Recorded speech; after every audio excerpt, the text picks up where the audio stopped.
Hello and welcome to this class of two dimensional geometry। आज हम इस video में हाइपरबोला और उससे रिलेटेड कुछ आर्टिकल्स पढ़ेंगे। ये सभी आर्टिकल्स हमने इलिप्स वाले केस में पढ़ लिए हैं और जैसे इनको इलिप्स में पढ़ा था, जिस तरह से इनको इलिप्स में प्रूव किया था, ठीक उसी तरीके से ये हाइपरबोला में भी हैं। तो कुछ को मैं विदाउट प्रूफ लिख रहा हूँ और कुछ को प्रूफ भी करेंगे। पहला है अतिपरवलय एवं सरल रेखा का प्रतिच्छेदन, intersection of straight line and hyperbola. रेखा y equal to mx plus C, ये कोई स्ट्रेट लाइन है, सरल रेखा है और ये अतिपरवलय है। अगर ये रेखा इस अतिपरवलय को दो बिंदुओं P और Q पर काटती है तो P और Q को मिलाने वाला रेखाखंड कहलाएगा रेखा द्वारा अतिपरवलय पर काटा गया अंत्यखंड। जैसे ये हाइपरबोला है, उसकी दो ब्रांच होती हैं, एक इधर और एक इधर, और मान लो ये रेखा y equal to mx plus C है और ये रेखा हाइपरबोला को P और Q पर काटती है। तो P से Q तक की दूरी, इसे हम कह सकते हैं जीवा PQ की लंबाई या रेखा द्वारा अतिपरवलय पर काटा गया अंत्यखंड। तो इस अंत्यखंड की लंबाई कितनी होगी? PQ बराबर 2AB upon A square M square minus B square into square root of a square M square minus B square minus C square into 1 plus f square. ये आर्टिकल हमने इलिप्स में किया था और ये फार्मूला इलिप्स में सिद्ध करके ज्ञात किया था। अगर आप इसे सिद्ध करना चाहें तो इलिप्स के उस फार्मूले के पैरेलल इसको सिद्ध कर सकते हैं कि कैसे ये फार्मूला प्रूव किया था। चेंज ये है, इलिप्स में ये जो इस जगह जो माइनस बी स्क्वायर है, ये इलिप्स में प्लस बी स्क्वायर था और यहाँ भी ये माइनस बी स्क्वायर है, उसके स्थान पर प्लस बी स्क्वायर था, बाकी फार्मूला एज इट इज़ था। तो ये तो हो जाता है एक रेखा द्वारा अतिपरवलय पर काटे गए अंत्यखंड या जीवा की लंबाई, लेंथ ऑफ कोड। अब इससे हम कंडीशन ऑफ टेंजेंसी निकाल सकते हैं कि ये रेखा अगर इस तरह PQ लंबाई का अंत्यखंड काट रही है, अगर इसको हम स्वयं के समांतर विस्थापित करते जाएं तो एक स्थिति में ये स्पर्श रेखा हो जाएगी। जब ये स्पर्श रेखा हो जाएगी तो ये P और Q बिंदु एक के ऊपर एक आ जाएंगे, यानी संपाती हो जाएंगे, और तब जीवा की लंबाई 0 हो जाएगी। यानी अगर रेखा द्वारा अतिपरवलय पर काटे हुए अंत्यखंड या जीवा की लंबाई 0 हो जाए तो वो तभी होगा जब वो रेखा स्पर्श रेखा होगी। तो स्पर्शता का प्रतिबंध यहाँ से ये निकल जाएगा, रेखा इस अतिपरवलय की स्पर्श रेखा होगी यदि ये लंबाई PQ यानी ये पूरी टर्म 0 हो। और जैसा कि हम जान रहे हैं कि पूरी टर्म 0 केवल इस फैक्टर के 0 होने पर ही होगी, क्योंकि ये फैक्टर तो 1 से अधिक है, ये तो 0 होगा नहीं, और बाहर की टर्म भी 0 नहीं होगी। तो ये फैक्टर 0 होगा तभी 0 होगी। तो जब ये लंबाई 0 हो जाएगी, अर्थात A square M square minus B square बराबर सी स्क्वायर हो जाएगा, क्योंकि ये टर्म 0 होगी। PQ 0 तभी होगा जब A square M square minus B square minus C square वाला ये फैक्टर 0 हो जाए, और ये फैक्टर 0 होगा तो A square M square minus B square की वैल्यू सी स्क्वायर आ जाएगी। तो ये इस रेखा द्वारा इस अतिपरवलय की स्पर्श रेखा होने का प्रतिबंध है। और इसको ऐसे भी लिख सकते हैं, सी के लिए हल करें तो यहाँ से सी का मान आएगा plus minus under root A square M square minus B square. तो इसका मतलब यह है कि रेखा y equal to mx plus C अतिपरवलय की स्पर्श रेखा तब होगी जब सी का मान इतना हो। तो सी का ये मान यहाँ रख दें तो आ जाएंगी अतिपरवलय की दो स्पर्श रेखाएं जिनकी प्रवणता m होगी और जो एक दूसरे के समांतर होंगी, एक प्लस चिन्ह से आएगी और एक माइनस चिन्ह से। तो सी के ये दो मान यहाँ रख दें तो ये ऑलवेज अतिपरवलय की स्पर्श रेखा रहेगी, चाहे इसमें m कितना भी रख दें। जैसे m का कोई एक मान रखेंगे तो ये उतनी प्रवणता वाली अतिपरवलय की 2 स्पर्श रेखाएं आ जाएंगी। m का मान बदलेंगे तो ये दूसरी बदली हुई प्रवणता वाली अतिपरवलय की 2 स्पर्श रेखाएं आ जाएंगी और ये दोनों स्पर्श रेखाएं परस्पर समांतर होंगी, एक प्लस चिन्ह से और एक माइनस चिन्ह से आएगी, क्योंकि अक्षर पद अगर अलग हो और x और y के गुणांक सेम रहें तो रेखा समांतर रहती हैं। तो ये एक पॉइंट हो गया कि एक रेखा और अतिपरवलय। वैसे अगर हम समझें तो रेखा और अतिपरवलय रिलेटिवली 3 पोजीशंस में हो सकते हैं, या इसी फिगर में समझ लें। एक तो पोजीशन ये दिख ही रही है, दूसरी ऐसी हो सकती है कि रेखा अतिपरवलय को केवल एक बिंदु पर टच करे, यानी वो स्पर्श रेखा हो, उस समय दोनों प्रतिच्छेद बिंदु एक के ऊपर एक आ जाते हैं। और तीसरी स्थिति ये हो सकती है कि रेखा अतिपरवलय को कहीं नहीं काटे, यानी कोई कॉमन पॉइंट ना हो। तो no common point, one common point and 2 common points, ये 3 सिचुएशंस हो सकती हैं। नो कॉमन पॉइंट्स में तो रेखा और अतिपरवलय में बिल्कुल भी एक भी उभयनिष्ठ बिंदु नहीं होगा, तो रेखा अतिपरवलय को कहीं भी ना काटेगी ना टच करेगी। 1 कॉमन पॉइंट की सिचुएशन में स्पर्शता आती है और 2 कॉमन पॉइंट्स अगर हैं रियल तो फिर जीवा की लंबाई बनती है जो इतनी होती है। हाइपरबोला के कुछ और आर्टिकल्स लें, जैसे हमने एलिप्स में पढ़ा था, एलिप्स के पैरामेट्रिक इक्वेशंस पढ़े थे, वैसे ही हाइपरबोला के पैरामेट्रिक इक्वेशंस होते हैं।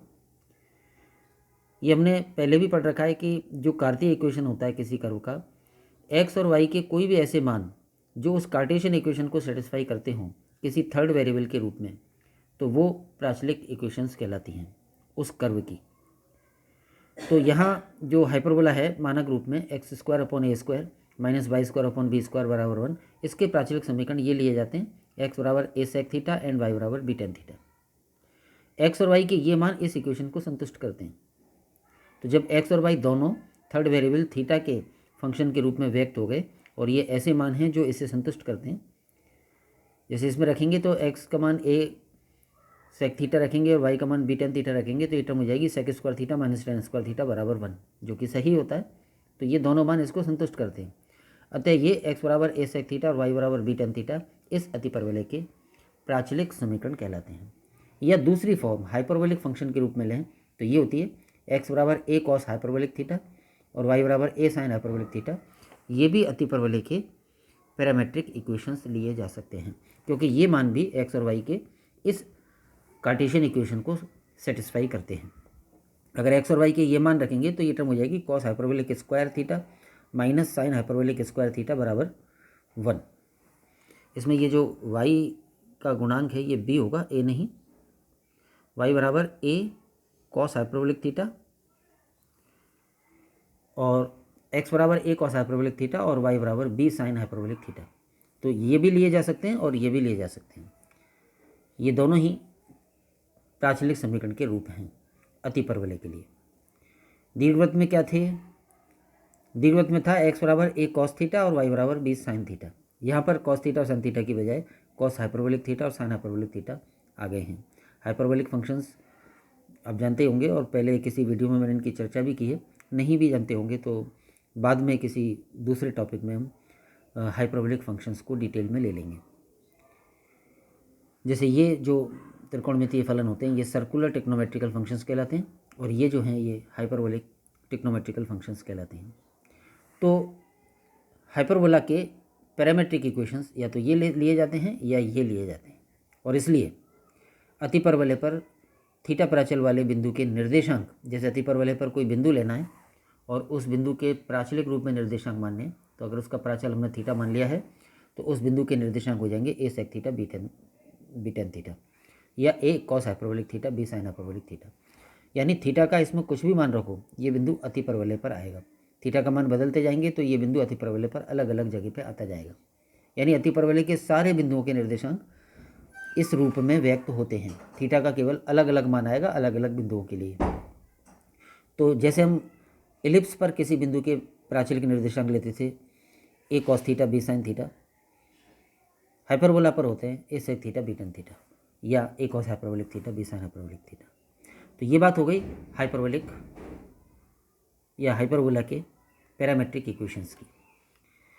अब हम बात करते हैं कि अतिपरवलय पर अगर हमें एक बिंदु दे रखा है तो अतिपरवलय के उस बिंदु पर स्पर्श रेखा और अभिलंब के समीकरण ज्ञात करें,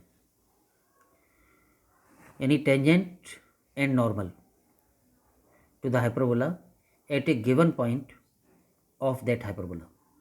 और ये हमने ड्राइव करके लिखा है, यानी डायरेक्ट नहीं लिखा है रिजल्ट। इसका भी जो प्रूफ है या डेरिवेशन है वो ठीक जो एलिप्स में हमने किया था, स्पर्श रेखा और अभिलंब के समीकरण ठीक वही है। ये अतिपरवलय है, एक्स स्क्वायर अपॉन ए square minus Y square upon B square बराबर 1, और इस पर एक बिंदु ले लिया पी। पी के कोऑर्डिनेट्स मान लिए x1 y1। ये बिंदु अतिपरवलय पर है, तो इस बिंदु के निर्देशांक इस समीकरण को संतुष्ट भी करेंगे। उससे एक इक्वेशन बनेगी जिसको हम बाद में लिख लेंगे। इस बिंदु पर अतिपरवलय की स्पर्श रेखा और अभिलंब के समीकरण लिखने हैं। तो पहले अगर हम फिगर में देख लें कि स्पर्श रेखा और अभिलंब इस बिंदु पर कैसे बनेंगे, या अभी थोड़ी देर बाद देख लेंगे। इस बिंदु पर स्पर्श रेखा का समीकरण ज्ञात करने के लिए इस बिंदु पर स्पर्श रेखा की प्रवणता चाहिए, और अभिलंब का समीकरण ज्ञात करने के लिए अभिलंब की प्रवणता चाहिए। और जैसा कि हम जानते हैं एलिप्स में भी हमने यूज़ किया है कि वक्र के समीकरण से प्राप्त dy/dx अवकलन का जो मान होता है वो स्पर्श रेखा की प्रवणता होती है। तो उसके लिए हम इस इक्वेशन का x के सापेक्ष अवकलन कर दें, तो एक्स स्क्वायर का 2x, ए स्क्वायर जो नीचे है वो कांस्टेंट, वाई स्क्वायर का x के सापेक्ष 2y dy/dx, b square as it is constant, और 1 का 0। एक टर्म को दूसरी तरफ ले जाएंगे और dy/dx के लिए सॉल्व कर लेंगे, तो dy/dx की value B square X upon ए स्क्वायर वाई आ जाती है। अतः अतिपरवलय के इस बिंदु पर पी x1 y1 पर स्पर्श रेखा की प्रवणता अगर m मानी जाए तो वो हो जाएगी dy/dx का मान at this point p। dy/dx का जनरल मान ये है, तो p बिंदु पर हो जाएगा x की जगह x1 और y की जगह y1, तो बी स्क्वायर x1 अपॉन ए स्क्वायर y1 इस dy/dx का बिंदु p पर मान, x1 y1 बिंदु पर मान। तो ये हो गई बिंदु p पर अतिपरवलय की स्पर्श रेखा की प्रवणता। इसी तरह से बिंदु p पर अभिलंब की प्रवणता, क्योंकि हम जानते हैं कि स्पर्श रेखा और अभिलंब एक दूसरे के लंबवत होते हैं, और दो लंबवत रेखाओं की प्रवणताओं का गुणनफल -1 होता है। यानी अगर स्पर्श रेखा की जितनी प्रवणता है उसका रिवर्स एंड नेगेटिव कर दें तो अभिलंब की प्रवणता आ जाएगी। तो अगर अभिलंब की प्रवणता m डैश माने तो वो हो जाएगी -1/m, जहाँ m है ये स्पर्श रेखा की प्रवणता। ये रख दें m की वैल्यू, तो यानी इसका उल्टा और नेगेटिव हो जाएगा -a² y1 upon b² x1। तो ये तो हो गई अतिपरवलय पर लिए गए बिंदु p x1 y1 पर स्पर्श रेखा की प्रवणता और अभिलंब की प्रवणता। अब हम स्पर्श रेखा और अभिलंब के समीकरण निकाल सकते हैं। तो p x1 y1 पर स्पर्श रेखा का समीकरण, तो स्पर्श रेखा ऐसी रेखा होगी जो इस बिंदु से गुजरेगी और उसकी प्रवणता m होगी, तो y माइनस y1 बराबर m into X minus x1।